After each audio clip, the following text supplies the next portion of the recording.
పిలిచిండా రమేష్ అప్పుడే పోతున్నావా? లాస్ట్ పుట్ట వాందే లాస్ట్ అందరి ముందు పోయి ఉప్పలమ్మ వేసి కాదు వాడు పోతానంటే ఏదో ఒకటి చెప్పు పోయి పంతులు నువ్వే చెప్తాను అంతేనా?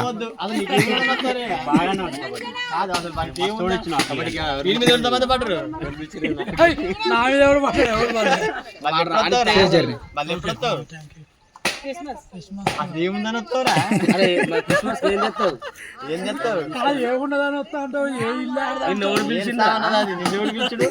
నీకు ఇద్దరు డైరెక్ట్ ఇక్కడికి రావాలి. బావ కాడికి పోయి వచ్చింది నాన్న కాడికి రావాలి. ఫస్ట్ నాన్న చిన్న మొన్న ఫోన్ చేస్తే నాన్న ఏంది అన్నాడు అంటాడుగా. బియ్యంది అంటాను 2 కేజీలు చాలా పాకని తింటా ఖరాబ్ అయితే అయితే ఆయన తింటా ఆడేసుకుంటాడు. ఏంటి జీతం అంటాడు.